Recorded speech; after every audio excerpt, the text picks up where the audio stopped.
In this video, I'm going to go over defining variables in Mathematica. This is a quick overview of the syntax. For more information, you should refer to Mathematica's help page, which is linked in the notebook.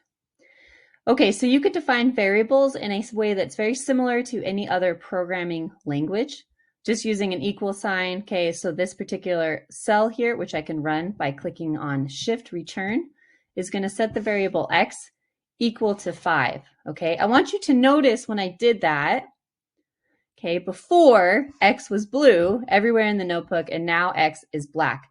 That's the difference in Mathematica between an undefined variable, one that doesn't have a value associated with it, and a defined variable, one that does have a value associated with it. Okay, now I can see this value in my output. Of course, if I want to suppress that output, I can include a semicolon. Okay, and now instead of showing the output, it shows this very long line of options. Okay, but now x has a value assigned to it.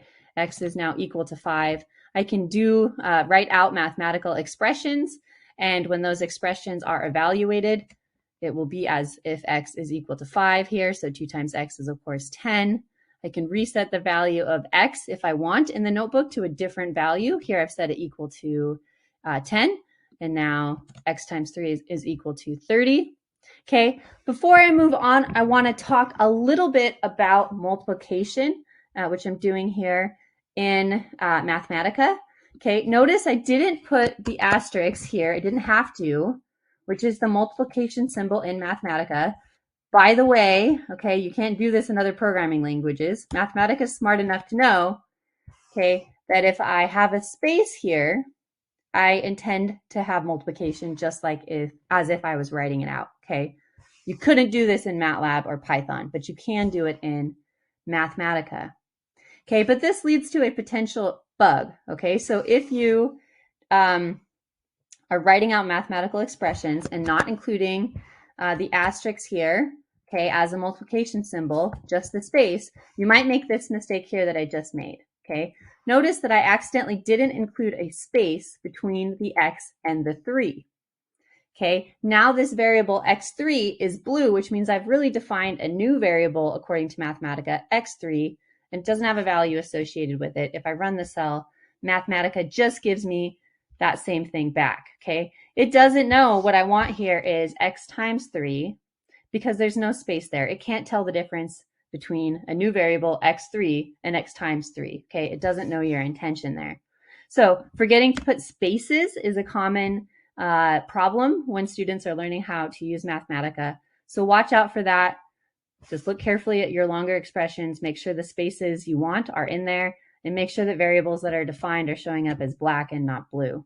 Okay, I can clear the value of x using this built-in function. Notice it's capitalized. All built-in functions in Mathematica are capitalized.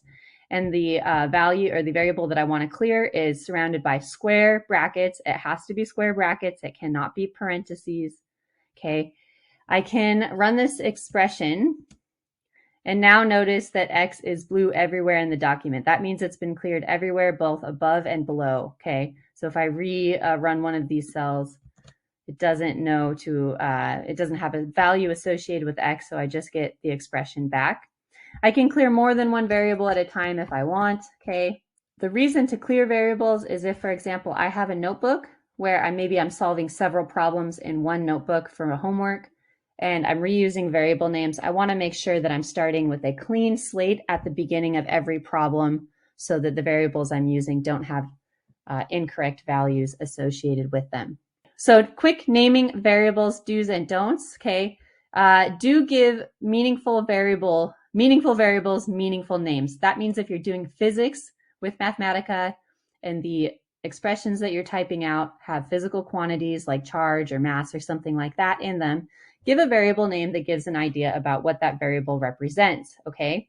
Within reason, though, you want to still use short, easy to spell words. That helps prevent bugs later in the program where you're not trying to remember how to spell out a long expression.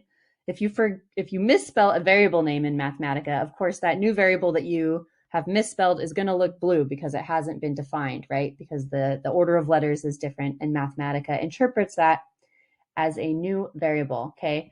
Don't capitalize the first letter of your variable names.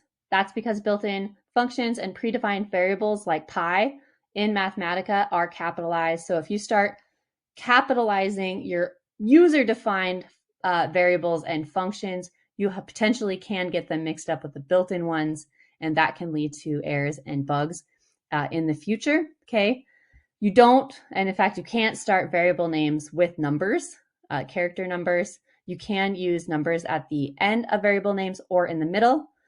Shouldn't use special characters. Even underscores can lead to trouble in variable names. I don't recommend it.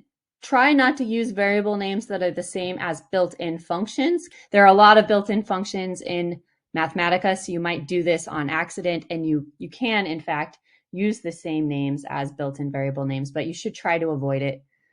Don't redefine common constants. Check and see if they're already built into Mathematica.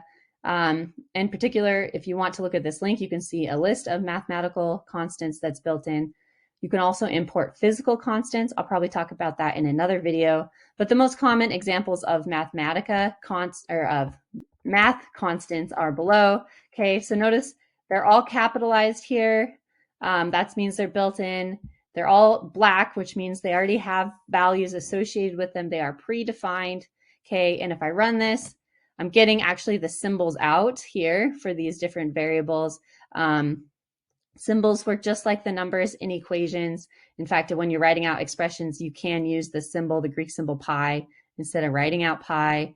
You can look it up by going to the palette here. The basic math assistant, I think, has it, or there's hotkeys for these symbols that you can memorize. I personally don't bother with the symbols because it's much quicker for me to just write out pi than figure all that out. Okay, so just to, let's see, I guess I'll put this one out.